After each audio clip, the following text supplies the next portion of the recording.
আজকের আলোচনাটা শুরু করছি এমন একটা কথা দিয়ে যেটা কয়েক বছর আগেও কেউ বিশ্বাস করতো না। বর্তমানে ইরান আর আমেরিকার মধ্যে ব্যাপক যুদ্ধ হয়েছে। যুদ্ধটা এখন কিছুটা থেমে রয়েছে, আর এই মুহূর্তে যা পরিস্থিতি তাতে ইরান রয়েছে একেবারে বিজয়ীর জায়গায়। কিন্তু আসল খবর এটা নয়। আসল খবর হলো এই যুদ্ধ শেষে আমেরিকার অস্ত্র ভাণ্ডারের যে ছবি বেরিয়ে এসেছে সেটা দেখে খোদ আমেরিকার সামরিক আর প্রতিরক্ষা বিশেষজ্ঞরাই আজ আতঙ্কে আছেন। রয়টার্সের প্রতিবেদন বলছে যে দেশটা নিজেকে বিশ্বের 1 নম্বর সামরিক শক্তি বলে দাবি করে তার সবচেয়ে গুরুত্বপূর্ণ ক্ষেপণাস্ত্রগুলোর ভাণ্ডার আজ প্রায় খালি। আর সবচেয়ে বড় ধাক্কাটা এখানেই নয়, নতুন করে অস্ত্র বানাতে গিয়ে আমেরিকা এমন এক জায়গায় আটকে গেছে যেখান থেকে তাকে হাত পাততে হবে ঠিক সেই দেশের কাছে যাকে সে নিজের একেবারে 1 নম্বর শত্রু বলে মনে করে। তাহলে কে সেই দেশ, কিভাবে এই ফাঁদ তৈরি হলো, আর এর পরিণতি কতটা ভয়ঙ্কর হতে পারে, আজ পুরোটাই এক এক করে আপনাদের বুঝিয়ে বলবো। দর্শক বন্ধুরা, আজ আমেরিকার ভিতরে রীতিমতো অস্থিরতা চলছে। সেখানকার সরকারি কর্মকর্তারা, সামরিক বিশেষজ্ঞরা, প্রতিরক্ষা বিশেষজ্ঞরা সবাই গভীর দুশ্চিন্তায়। প্রতিরক্ষা শিল্পও অসন্তুষ্ট, কারণ ডোনাল্ড ট্রাম্পের সিদ্ধান্তের ফলে আমেরিকা আজ চীনের সামনে অনেকটাই দুর্বল আর অসহায় একটা দেশ হয়ে দাঁড়িয়েছে। উত্তর কোরিয়ার সামনেও আমেরিকা এখন অনেক দুর্বল খেলোয়াড়। আপনার হয়তো মনে হচ্ছে আমি শুধু ইরানের সঙ্গে সংঘাতে আমেরিকার অস্ত্র ফুরিয়ে যাওয়ার কথা বলছি। হ্যাঁ, সেটিও বলছি, কিন্তু ব্যাপারটা এত সরল নয়। রয়টার্স এবং আরও কয়েকটি আন্তর্জাতিক সংবাদ মাধ্যমের বিশ্লেষণ এই গল্পটাকে আরও অনেক দূর পর্যন্ত নিয়ে যাচ্ছে। সেখানে বলা হচ্ছে চীনের সামনে আমেরিকাকে শুধু অস্ত্র নামিয়ে রাখতে হবে না, আমেরিকাকে এবার রীতিমতো মাথা নোয়াতে হতে পারে। কারণ বিষয়টা শুধু সামরিক শক্তি কমে যাওয়া নয়, বিষয়টা হলো সামরিক শক্তির প্রশ্নে আমেরিকা এখন চীনের উপর অতিরিক্ত নির্ভরশীল হয়ে পড়তে চলেছে। আমি অনুপ বিশ্বাস, আপনারা দেখছেন এটাই রিয়েলিটি। আজকের আলোচনা সত্যি দর্শক বন্ধুরা চমকে দেওয়ার মতো। আসুন প্রথমে দেখা যাক রয়টার্সের খবর অনুযায়ী আমেরিকার আজকের অবস্থানটা ঠিক কেমন, তারপর আমরা ধাপে ধাপে সামনে এগোবো। প্রতিবেদন বলছে আমেরিকার হাতে থাকা ATACMS অর্থাৎ আর্ম ট্যাকটিক্যাল মিসাইল সিস্টেমের প্রায় পুরো মজুতই শেষ হয়ে গেছে। এটি সেই ধরনের নিখুঁত লক্ষ্যভেদী ক্ষেপণাস্ত্র যেটি আমেরিকার নিজের জায়গায় বসে থেকেই আমেরিকা দূরের ঘাঁটিতেই ছুড়ে মারে। এর পাশাপাশি প্রিসিশন স্ট্রাইক মিসাইল, সংক্ষেপে PRSM, সেটিরও পুরো মজুদ ইরানের বিরুদ্ধে খরচ হয়ে গেছে।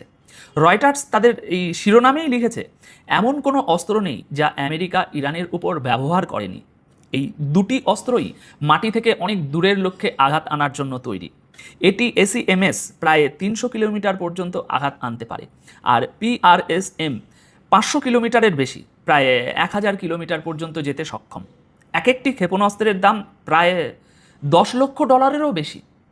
এবার আরও একটু এগোনো যাক, অনেক তথ্য আছে। এগুলো তো মাটি থেকে ছোড়া ক্ষেপণাস্ত্র। এর বাইরে দর্শক বন্ধুরা সবচেয়ে বড় নাম টম হক ক্রুজ মিসাইল। প্রতিবেদনে বলা হচ্ছে টম হকের মজুতের প্রায় অর্ধেক আমেরিকা খরচ করে ফেলেছে। কোথাও কোথাও এই ক্ষয়ের হিসাব 60% পর্যন্ত বলা হয়েছে, অর্থাৎ সংখ্যাটা অর্ধেক থেকে 60%-এর মধ্যে। কিন্তু যেটাই ধরুন, ছবিটা উদ্বেগজনক। টমাহক 1600 কিলোমিটার পর্যন্ত গিয়ে আঘাত আনতে পারে। ক্রুজ মিসাইলের কথা আগেই বললাম, এটি মাটির খুব কাছ দিয়ে প্রায় গা ঘেঁষে উড়ে যায়। জাহাজ থেকে, ডুবোজাহাজ থেকে এগুলো ছোড়া যায়। পাইলটকে বিপদে না ফেলেই হামলা চালানোর একটা কার্যকর উপায়। আচ্ছা, এবার আসা যাক প্রতিরক্ষার দিকে। প্যাট্রিয়ট আর থার্ডের কথা আমরা আগেও বহুবার আলোচনা করেছি। এগুলো মিসাইল ডিফেন্স সিস্টেম, শত্রুর ছোড়া ক্ষেপণাস্ত্র বা যুদ্ধ বিমানকে আকাশেই ধরে ফেলে গুলি করে নামিয়ে দেওয়া এদের কাজ। রয়টার্সের তথ্য অনুযায়ী প্যাট্রিয়ট ইন্টারসেপ্টারের 65% শেষ হয়ে গেছে। থার্ডের মজুদ কমে গেছে 38%। অর্থাৎ সবচেয়ে গুরুত্বপূর্ণ যত অস্ত্র ছিল তাদের অবস্থা এই, ভান্ডার কার্যত খালি।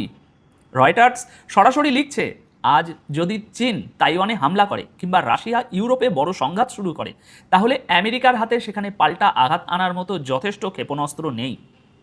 এখানে একটা বিষয় খুব ভালোভাবে বুঝতে হবে, আমেরিকার বোমারু বিমানগুলো কিন্তু তুলনায় কম ব্যবহার করা হয়েছে এই যুদ্ধে।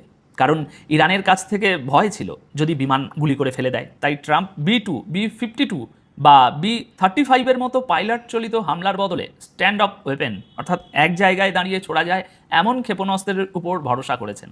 উদ্দেশ্য ছিল একটাই, পাইলটদের জীবন যেন ঝুঁকিতে না পড়ে। আর ঠিক এখান থেকেই শুরু হচ্ছে আজকের আসল গল্প, চীনের আধিপত্যের গল্প। চীনের আধিপত্য বুঝতে হলে আগে বুঝতে হবে ক্ষেপণাস্ত্র ফুরিয়ে যাওয়ার পর আমেরিকা কেন সংকটে পড়েছে, আর সেই সংকট মেটাতে গিয়ে যা যা করতে হবে তার একটাও চীনকে বাদ দিয়ে সম্ভব নয়। আমেরিকার প্রতিরক্ষা কোম্পানিগুলো নতুন কারখানা বসাচ্ছে, রেকর্ড উৎপাদনের কথা বলছে, কিন্তু আসল চ্যালেঞ্জটা অন্য জায়গায়। ক্ষেপণাস্ত্র বানানো গাড়ি বা ওই মোবাইল ফোন বানানোর মতো সহজ কাজ নয়, এর জন্য বহু জিনিস দরকার হয়। CSIS এর বিশ্লেষণ বলছে চলতি অর্ডারগুলো পূরণ করতেই অন্তত 4 বছর সময় লেগে যেতে পারে আমেরিকার। উৎপাদনের গতি দেখুন, PRSM বছরে মাত্র 56টি তৈরি করা সম্ভব, টমাহক বছরে প্রায় 79টি, থার্ড ইন্টারসেপ্টর বছরে মাত্র 28টি, আর পেট্রিয়ট প্যাক বছরে 183টি। মাঝখানে একটা খবরের কথা মনে করিয়ে দিই, ইউক্রেন বলেছিল আমাদের পেট্রিয়ট বানানোর অনুমতি দিন। ডোনাল্ড ট্রাম্প প্রথমে হ্যাঁ বলেছিলেন, পরে হাত তুলে নেন, শেষ পর্যন্ত মানা করে দেন। এখন পরিস্থিতি এমন যে পেট্রিয়ট, থার্ড, টমাহক সব কিছুরই উৎপাদন বাড়াতে হবে। মজুদ শেষ হলে তো বানাতেই হবে, আর বানাতে কত সময় লাগবে সেটা তো এইমাত্র বললাম। কিন্তু ঠিক এখান থেকেই নতুন খেলা শুরু হচ্ছে, চীনের খেলা শুরু হচ্ছে। এই ক্ষেপণাস্ত্র বানাতে হলে চীনের সহযোগিতা ছাড়া আমেরিকার চলবে না, কারণ এগুলোর ভিতরে যে কাঁচামাল লাগে সেই কাঁচামাল আসে প্রধানত চীন থেকে, আর সেই কাঁচামাল দিতে গিয়ে চীন আগেও বহুবার নানা রকম শর্ত জুড়েছে। আর সেই কাঁচামালগুলোকে আমরা বলি রেয়ার আর্থ মিনারেল বা ক্রিটিক্যাল মিনারেল। এবার সহজভাবে দেখা যাক যে এই কোনটা কী কাজে লাগে, পুরো বিষয়টা বুঝিয়ে বলবো। প্রথম নাম নিওডিমিয়াম, এটি দিয়ে তৈরি হয় দুনিয়ার সবচেয়ে শক্তিশালী স্থায়ী চুম্বক। ক্ষেপণাস্ত্রের যে ছোট ছোট ক্ষেপণাস্ত্রে পাখা করে সেখানে চুম্বক লাগে, সাধারণ লোহার চুম্বক সেখানে চলে না। কম জায়গায় ছোট্ট একটা চুম্বককে অনেক বেশি শক্তিশালী কাজ করতে হয়। ক্ষেপণাস্ত্রের অ্যাকচুয়েটার, গাইডেন্স ও কন্ট্রোল মোটর, সার্ভো মোটর সবেতেই এই চুম্বক লাগে। মোবাইল ফোনের ভিতরের ছোট ছোট যে মোটর সেও এই জিনিস দিয়ে তৈরি। দ্বিতীয় নাম হলো ডিসপ্রোজিয়াম নিওভিমিয়াম। চুম্বককে যদি খুব বেশি গরম করা হয় তার চুম্বকীয় শক্তি নষ্ট হয়ে যায়, আর ঠিক এখানেই এই ডিসপ্রোজিয়ামের ভূমিকা। এটি মিশিয়ে দিলে বেশি তাপমাত্রাতেও চুম্বক কাজ করে যায়, আর সেই কারণেই প্রিসিশন মিসাইল, টমাহক, প্যাট্রিয়ট এবং র্যাডারে এটা ছাড়া চলে না। তৃতীয় নামটা হলো টার্বিয়াম। উচ্চ তাপমাত্রার চুম্বকের জন্য এটা জরুরি। জাহাজ বা যন্ত্র যখন প্রবল কম্পনে কাঁপে, ঝাঁকুনি লাগে, তখনও চুম্বকীয় ক্ষমতা যাতে নষ্ট না হয় সেটা নিশ্চিত করে এই টার্বিয়াম। এটাও আসে চীন থেকে। চতুর্থ নাম স্যামারিয়াম। এটি অত্যন্ত বেশি তাপমাত্রা আর উচ্চমাত্রার তেজস্ক্রিয় বিকিরণও সহ্য করতে পারে, তাই র্যাডার, ক্ষেপণাস্ত্রের ইলেকট্রনিক্স আর সামরিক সেন্সরে এটি ব্যবহার হয়। এটিও চীন থেকে আসে। এখানে আরেকটি নাম হলো ট্যান্টালাম। এটি রেয়ার আর্থ নয়, ক্রিটিক্যাল মিনারেল। এটি দিয়ে তৈরি হয় উচ্চ ক্ষমতার ক্যাপাসিটার। ক্যাপাসিটার কি আপনারা জানেন, আমাদের ওই পাখাতেও এটা লাগানো থাকে, আর এর কাজ হলো বিদ্যুৎ জমিয়ে রেখে দরকার মতো শক্তি জুগিয়ে দেওয়া।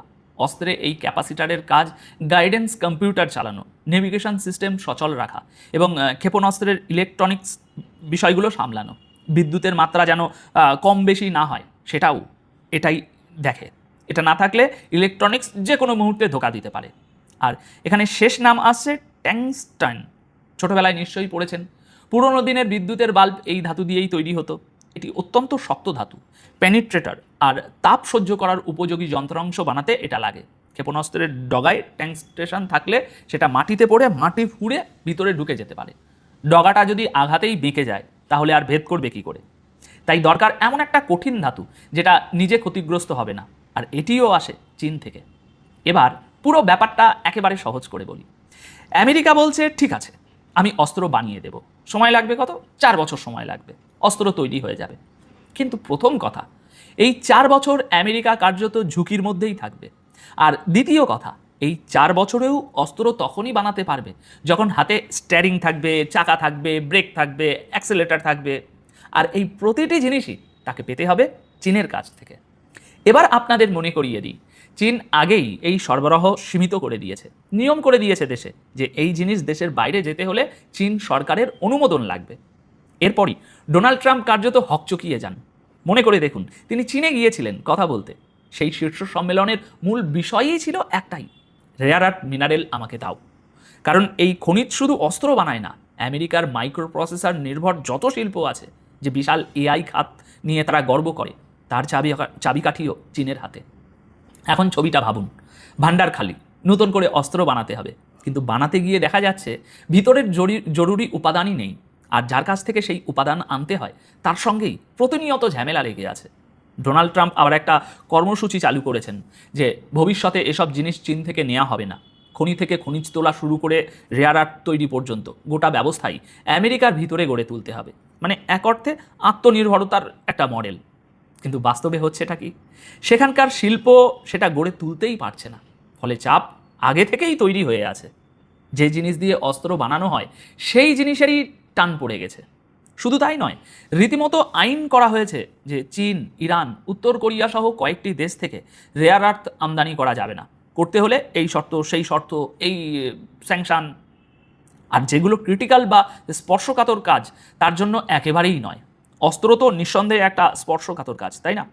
অর্থাৎ যে অস্ত্রগুলো শেষ হয়ে গেছে সেগুলো শুধু শেষ হয়নি, এর সঙ্গে জড়িয়ে থাকা গোটা হিসেবটাই আজ আমেরিকার কাছে এলোমেলো হয়ে গেছে। আচ্ছা, এবার একটা তুলনা করা যাক, খুব ভালো বুঝবেন। রাশিয়া ইউক্রেনে যে অস্ত্র খরচ করেছে সেগুলো মূলত পুরনো জীর্ণ ট্যাঙ্ক, 40 বছরের পুরনো প্রযুক্তি, পুরনো ক্ষেপণাস্ত্র। নিজের সবচেয়ে ভালো অস্ত্রগুলো আজও তারা সামলে রেখেছে, কারণ তারা জানে কখন ইউরোপের বিরুদ্ধে সেগুলো দরকার পড়ে যেতে পারে। অন্যদিকে দেখুন, ট্রাম্প কার্যত নিজের এই দুটো হাতই কাটিয়ে বসে আছেন। এখন প্রশ্ন হলো, 4 বছরের হিসাবটা কি আদেও 4 বছরেই থামবে? চীন যদি একেবারে সময় মতো সব হড়র করে সরবরাহ করে দেয়, তবু 4 বছর লাগবে। কিন্তু চীন কি সেটা করবে? চীন তো এখানেই খেলবে ভাই। তাহলে দুনিয়ার কোন কোন দেশগুলোর অস্ত্র ভাণ্ডার এখনও পুরোপুরি অক্ষত এবং বড় দেশের সঙ্গে লড়ার মতো শক্তিও আছে? চীন, উত্তর কোরিয়া আর রাশিয়া। আর মজার বিষয় হলো, এই 3টে দেশকেই আমেরিকা নিজের সবথেকে বড় শত্রু বলে মনে করে। চীনের হাতে রয়েছে বিশ্বের প্রায় 80% রেয়ার আর্থ প্রক্রিয়াকরণ, পরিশোধন, ধাতুতে রূপান্তর এবং ম্যাগনেট তৈরির সুবিধা। এই জায়গায় চীন আমেরিকা এবং বাকিদের চেয়ে কয়েক দশক এগিয়ে। এবার ভাবুন, কাল যদি চীন তাইওয়ানে হামলা করে, আমেরিকা কি আটকাতে পারবে? পারবে না। আটকাতে গেলে নিজেই ফেসে যাবে।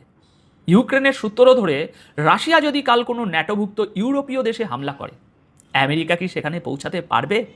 পারবে না। উত্তর কোরিয়া যদি আচমকা আতশবাজি শুরু করে দেয়, আমেরিকা কি করবে? কিছুই করার থাকবে না।